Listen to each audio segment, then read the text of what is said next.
Ladies and gentlemen, welcome to tonight's screening of No Job for a Woman, a documentary about female World War II correspondents. I'm Nan Hean, a correspondent governor of the FCC, but before I begin, can everyone turn off their mobile phones or switch them off to silent, please? Thank you. At this day and age, it's hard to believe that women were once barred from covering the front lines of the battlefield, but that was the case in the 1930s and 40s. I'm sure many of you were not aware, myself included, of all the restrictions and struggles that female journalists had to go through to cover World War II. So this film we're about to see is an important reminder of how far we've come in gender and journalism today, thanks to these remarkable women who broke through those barriers to report the biggest historical event at that time. Their careers had an innumerable impact. They helped other women break into the field, a liberty we appreciate today when female war reporters are no longer a novelty concept. We are very honored to have one of the first female war correspondents here with us tonight, Claire Hollingworth.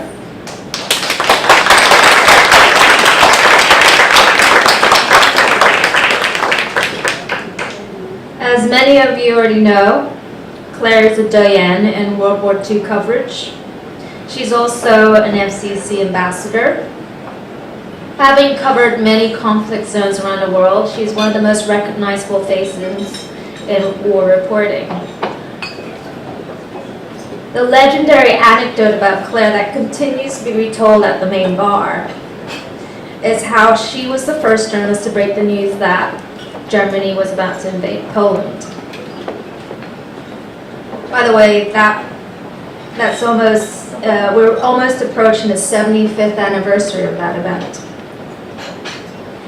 Claire persuaded the British consul at the time to lend her a car.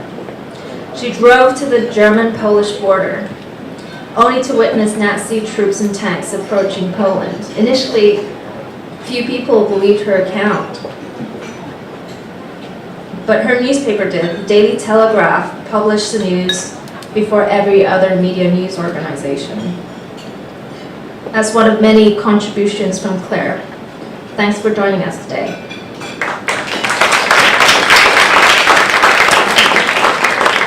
We have another special guest here tonight, filmmaker Michele Midori Fillion. Michele is a radio and TV journalist who produced many short documentaries in the past with the Canadian Broadcasting Corporation. No Job for a Woman is her first full-length documentary feature, which chronicled a very perplexing time in gender and journalism. A few words from the filmmaker before we watch the film. Yep. Everyone, please give a warm welcome.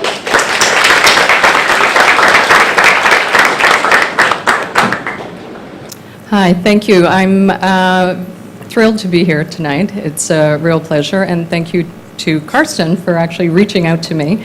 And the stars aligned. My older daughter has been working in Hong Kong for the past couple of months, and the timing worked out perfectly. So I'm glad to be here tonight.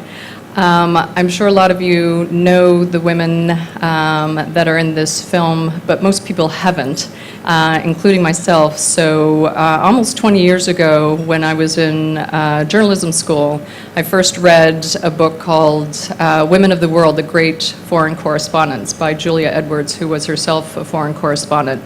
And I was mesmerized by the book and couldn't believe that I hadn't heard of most of the women, and actually vowed from that point that I would do a documentary about these women, for whom I have just endless admiration, and I would have loved for this to have been a multi-part series, because there were 140 women that were accredited during World War II to the American Army. And this is the story of 3 of them.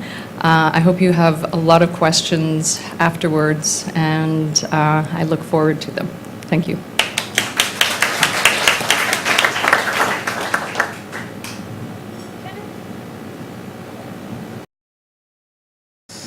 that you'd like to ask Michele, we'll have a microphone and we'll pass it around. Joyce? Hi, I'm Joyce Lau. I work for the New York Times.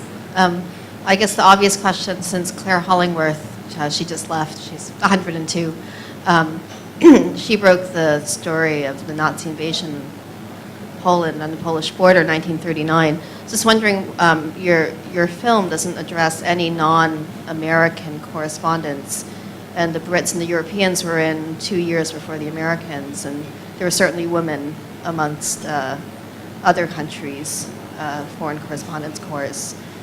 Can you just talk a little bit about that? It's right here. So the question is, why am I focusing on American women exclusively? Well, yes, the film is about women war correspondents. So the film actually is about American women war correspondents. It was made for public broadcasting, American public broadcasting, and was funded by the National Endowment for the Humanities, so the focus was exclusively on American women. Francis Moriarty, freelance.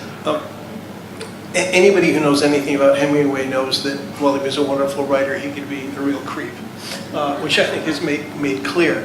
But it seems to me that there was also, and I raise this because it relates to this area as well as to the individuals Gellhorn and Hemingway. It seems to me that they actually came up to China together to cover part of the Chinese Civil War. Could you talk about that a little bit?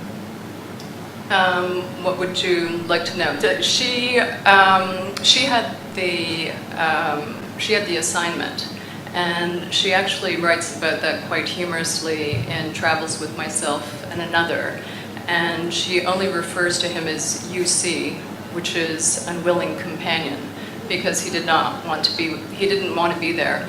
And I got a grant from the Hemingway Foundation, which allowed me to read their correspondence, which I was really happy that I was able to do, because I have to say I went in with a vision of Hemingway, of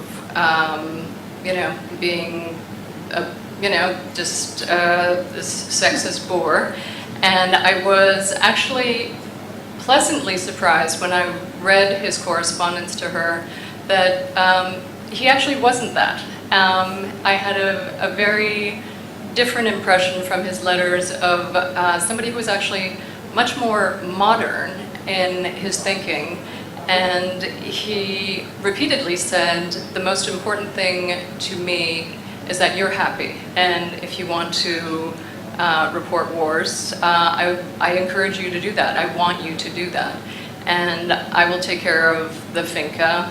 The kids were his kids from his previous wife, Pauline.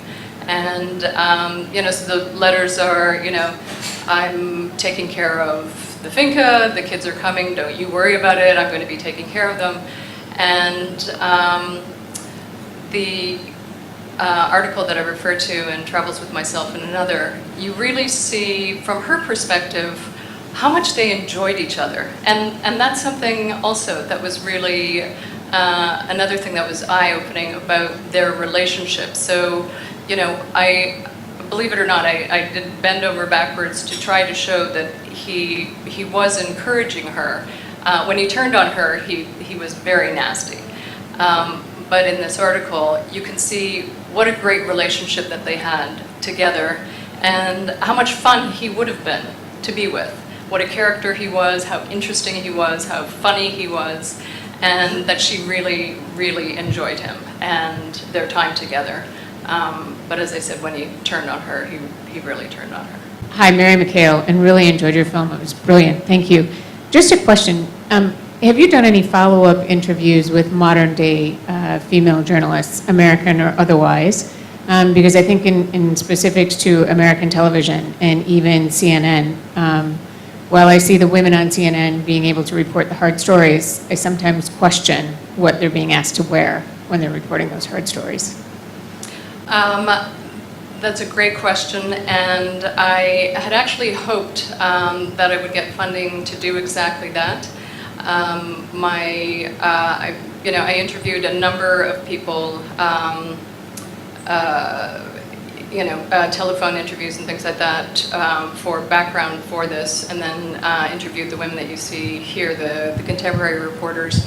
And when I was doing that, I was hoping that I could then continue and create an archive and have a real resource of women war correspondents and what they're doing now. But unfortunately, the funding for that did not come through. I have some promises of funding because I think it is a good project and other people do as well, but I haven't had the funding for that. I would love to do that. If you have anybody that you can encourage to provide funding, I would love to continue interviewing these women. Hi, my name is Emily Tan. Back to Gellhorn and Hemingway. Do you have any idea why he did turn against her eventually? Was it jealousy that she was getting all the attention? I think when you read his letters, as I said, he was very happy for her to go, but you get the sense that he started to get lonely, and so he's starting to ask, okay, I'm glad you're there, and then the next few letters, okay, I'm here by myself. Okay, I'm here by myself, and when are you coming back? And then finally, the telegram, are you a war correspondent, wife in my bed? So you really see this arc of him getting angrier and I think getting lonely, that she's not there with him. And as Carolyn Moorhead, the biographer for Martha Gellhorn, says, he really did not want to continue. He didn't want to be reporting war. That was really her gig. That's what she wanted to be doing. And he felt that he had done that part of his life was over, and he wanted to concentrate on his novels. And in fact, that's something she wanted to do, and I think that was part of the allure of their relationship initially, that she would be writing novels with him. But there was just something in her, the need to bear witness, and she just couldn't sit by and, in Cuba and listen to the war on the radio.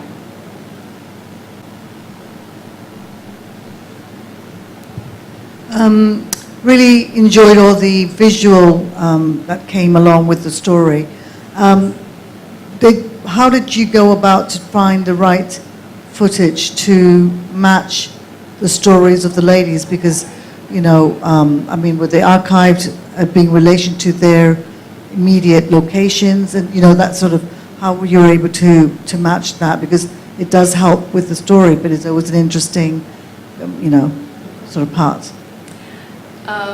So that's sort of that's a question that has multiple or multi-pronged answer. First of all, I work with one of the best archivists. He's amazing. So he was able to really pull from a variety of archive sources. I also had, part of my proposal to the National Endowment was that there was a lot of archive that had never been seen because it related to women, and so we were able to use that kind of footage. At the same time, I had to also choose to focus on women where there was some documentary record. And because Gellhorn was with Hemingway and, Robert Capa, Lee Miller, where they're good friends, there were a lot of photographs of the two of them. He was a star in his time, so there was archival footage and things like that. That one clip where he's with her at the beginning is from Hedda Hopper's Hollywood. So he was of that sort of echelon where people were interested in him. That's almost everybody now can be on TV and have that kind of thing. But you had to be a real star in the true sense of the word to have the amount of stuff that was footage and photographs and things like that. Ironically, the photographer, Dickey Chapelle, had the least amount of photographs. So that was very disappointing. And then Ruth Cowan was sort of the gift that kept on giving. We found, sort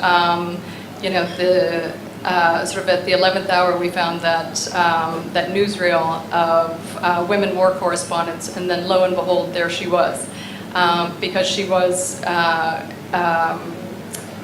very important wire service reporter, but she'd also been in this newsreel. But having said that, there was a lot of great archive, but in order to portray our main characters, I didn't, their words were so moving, and I would have been hiring actors anyway to voice their words, but I didn't want to just have sort of an artful, horizon of water, or, candles or something like that. So I chose to portray them doing these, monologues, stand-up monologues, to really bring them to life. So, so it was really pulling in a variety of resources in order to tell this story, and it was, it was very rich. I was able to use a lot of different resources. Hi, thank you. Susan Madden, University of Southern California. I thought it was wonderful. Thank you very much. I had a question. I know how difficult it is to get a grant from the National Endowment for the Humanities. or any government grant, but could you talk a little bit about the timeline, the process of the documentary process itself? How long it took for you to get this? Sure. I applied for funding for the National Endowment for the Humanities for the first time in 2001. And that was just a grant. It's a seed grant, which they actually don't provide anymore, which is unfortunate because it's actually a really great grant to be able to pay to bring the scholars together to discuss the viability of the project. And I was able to get that grant, which is unheard of the first time out. So I wrote a grant. They accepted it. I got the money. And the National Endowment was behind the project from the get-go, and they were incredibly supportive, both in words and money. So the funding, I had to go through about 4 stages of funding, and as painful as it seemed at the time, it was really, it's actually an excellent process because it's so demanding that you have to know exactly what it is that you're looking at, what you're looking for, who you're going to be talking to. I had a great team of scholars that I pulled together. It was an absolute pleasure to be working with them. And then once I had gone through this sort of 4 levels, which that was from 2001 to 2008. I had to do a trailer at that point, and that's when I got the big funding, which was $750,000, which was almost enough to make the film, and I still had to do other fundraising for it. So a lot of times when people were asking me through this process, oh, what is it you're doing? I had to say I'm fundraising. I'd love to say I'm a filmmaker, but I'm fundraising. And so the research was a couple of years, but the fundraising was the thing that took the longest. And then once we had the money, the actual workflow to make the film from production to post-production was about 14 months. And then it doesn't end there, because then it goes into I had to find a distributor.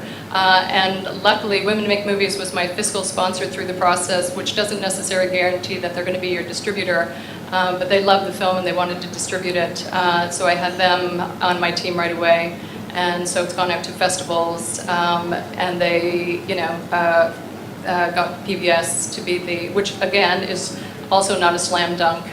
PBS, even though it was made for PBS, they don't necessarily say, of course, we'll take it, which I actually naively thought at the beginning of the process was the case, that they would take it. But they did wind up buying it, and then Women Make Movies is a huge educational distributor, so it's actually doing really well in educational distribution.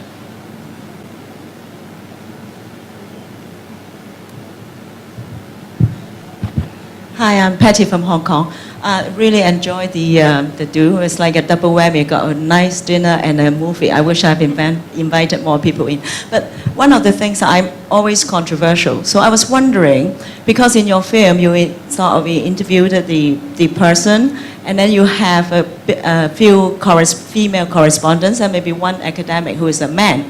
So it's always nice to see. I can't believe that all the men agree with all that. So it would be nice to see some men brave enough to be on camera to say that they don't agree with it. So is it by design that you have not included an interview of all the correspondents at that time who is a male?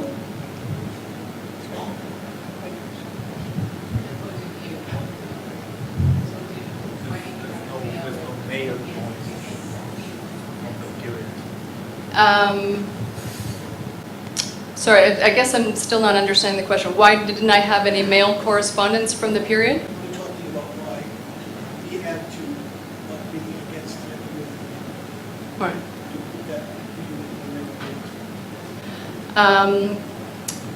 Well,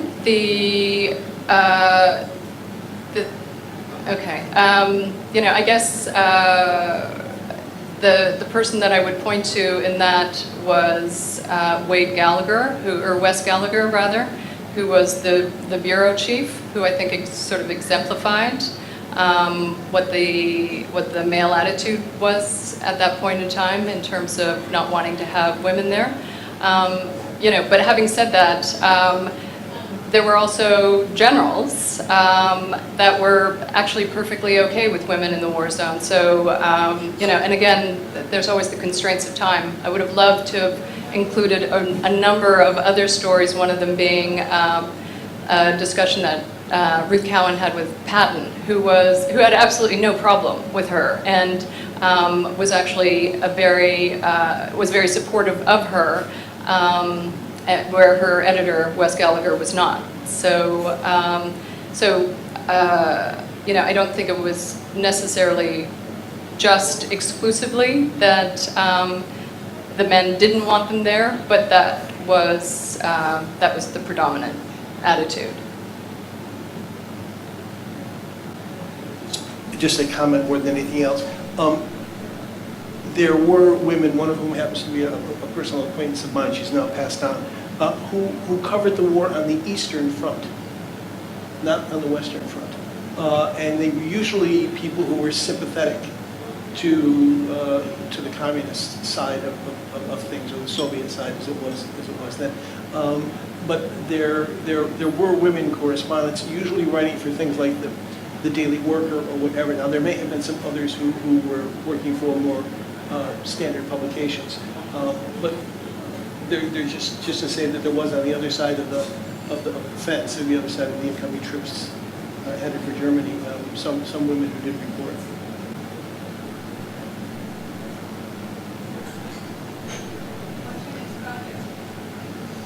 What's my next project?